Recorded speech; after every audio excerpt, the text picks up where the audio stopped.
Minha mãe, aliás, tinha a política no sangue. Rosita e João Alvino eram primos.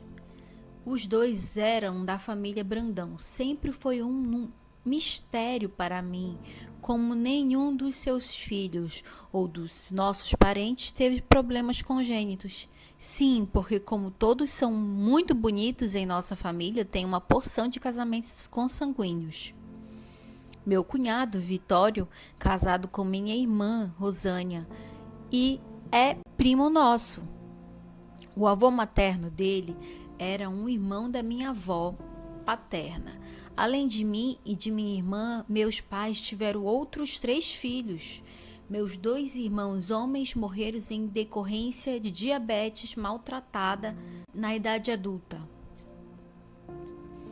Pompílio, nascido 2 anos depois de Rosânia, e Joãozinho, o caçula, 10 anos mais novo do que eu, e quem eu chamava também de Dando. Antes de mim, minha mãe também teve uma outra menina, Rosilda, que morreu pouco depois de nascer. Sei pouco sobre esse bebê, pois esse era um assunto que se evitava em nossa casa. Minha infância, costumo dizer, foi muito bonita, muito pura. Vivi descalça, tomando banho em riacho, andando a cavalo. Meus avós tinham uma fazenda muito linda, uma das mais belas das regiões, com um pomar delicioso, um açude e uma casa grande, onde havia um quarto para cada filho. Mamãe sempre dizia que, quando eu quisesse, era só pedir que o motorista me levasse para lá. Não vá sozinha de bicicleta, avisava. E é claro que eu não a obedecia. Ora, imagina se eu queria motorista, se poderia aproveitar para pedalar minha bicicleta nova. Então, eu juntava alguns amigos e íamos nós. Era uma aventura. A gente adorava ouvir as histórias do meu avô contava. Ele dizia que Lampião e Maria Bonita tinham passado por suas propriedades. Na fazenda havia uma surda muda que era empregada dos meus avós. Na verdade, ela foi criada por eles. Viveu a vida toda por lá e morreu na fazenda. Alta, magra e morena, a moça tinha cabelos compridos, sempre presos em um rabo longo de cavalo. Uma era séria e ficava muito brava quando chegávamos sem avisar. A gente ia logo subindo nas árvores para tirar manga, caju, derrubar cocos, fazia aquela farra. E quando eu estava fazendo queijo, gostávamos de comer na hora, ainda mole, misturando com farinha. Ela ficava furiosa porque nem deixávamos o queijo ficar pronto. Essa fazenda ainda existe e hoje pertence aos herdeiros. Minha mãe era outra que ficava muito brava com essas escapadas e também porque eu estava nos riachos depois da chuva. Avaliando hoje, era mesmo muito perigoso entrar numa enxurrada. Eu devo ter corrido o risco de morrer muitas vezes, mas não tinha noção do perigo e me divertia desobedecendo mamãe. E acabava apanhando. Mamãe batia em mim quase todos os dias de chinelo. Já o meu pai me bateu uma única vez na vida. Estava chovendo e eu queria subir em um pé de manga. Papai disse para eu não subir porque estava escorregadio. Avisou que se eu caísse, ia apanhar. Eu desobedeci. Eu era bastante atrevida e, claro, caí. Fiquei toda arranhada. Ele estava me esperando lá embaixo. E eu disse que você ia levar sua surra se não me obedecesse, esbravejou, dando uma surra daquelas de sandália. Doeu muito. Fiquei ofendida, chorei bastante e desatei a dizer para ele. Disse que o não amava mais e que ele não podia mais fazer aquilo comigo, que era injusto. É uma lição para você aprender a ouvir seu pai, disse ele. Aquele episódio me marcou. Teve outra vez que eu achei que fosse apanhar, mas o que aconteceu foi mais forte do que uma surra. Eu deveria ter uns 15 anos e achava muito charmoso fumar. Apesar de ser fumante, meu pai não queria que eu também fosse. No interior tem essa coisa de a molecada se reunir em frente à prefeitura para ficar batendo papo, tocando violão, cantando, coisa de quem vive em uma cidade parada sem muito o que fazer. Eu estava lá com meus amigos e era à noite. Meu pai, que era prefeito na época, já tinha ido para a cama dormir. E o combinado era que eu deveria me recolher às 22.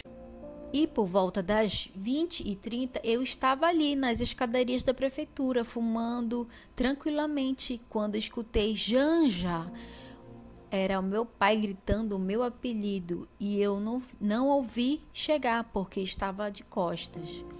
Não tive dúvida. Apertei o cigarro na mão para apagar, queimou minha pele. Fez uma bolha horrível e não adiantou nada, porque meu pai viu que eu estava fumando. Quando chegou mais perto, ele disse para os meus amigos: "Boa noite." E eu: "Oi, pai, o senhor veio me buscar?" "Mas ainda não são 22 horas. Eu estava quase de saída", respondi. "Não vim lhe buscar. É cedo ainda. O seu horário é 22 horas. Mas o que deu aí na sua mão? Abra a mão." Quando eu abri, tinha a bolha. "Agora você vai fumar na minha frente. Vamos, onde você arrumou esse cigarro? Quem lhe deu?" "Ninguém me deu." "Não, eu que tinha." "De onde você tirou? Deve ter mais." "Não, paizinho, eu não fumo. Foi uma brincadeira. Você vai fumar, sim." Aí ele me deu um cigarro e eu acendi. "Estou passando mal", eu disse. "Fuma outro, vai." Eu acho que tive de tragar uns 3 ou 4 cigarros, ele me mandando eu continuar até enjoar. "Aprenda esta lição, fumar não é bom." E por que o senhor fuma então?" Eu era mesmo atrevida. "Eu fumo esporadicamente e olha a minha idade, olha a sua idade. Eu posso fazer isso porque sei o prejuízo que tenho e tenho controle. Você não tem." "Tenho sim, pai." "Não, você não tem." Cheguei em casa passando muito mal. Ele ainda disse: "Você não vai apanhar. Você já foi castigada fumando tanto. Só que se eu ver você com um cigarro de novo, você se prepare." Eu realmente fiquei com medo, mas continuei fumando escondido de papai. Só mais tarde, já casada, ele me disse: "Janja, eu sei que você fuma. Pode fumar na minha frente."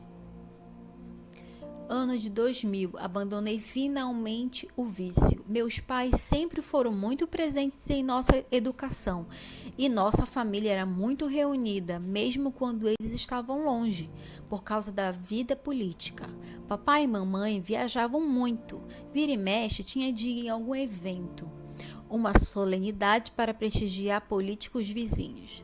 Nessas ocasiões, ficávamos com a Dinda, uma babá que cuidou de nós até a adolescência, e com minha irmã, Rosânia, a quem eu costumo chamar de Nana ou querida Nana. Nana é até hoje uma segunda mãe para mim, e eu sou como uma filha mais velha para ela. Por isso não foi tão difícil ficar longe deles quando aos 10 anos mudei para Maceió.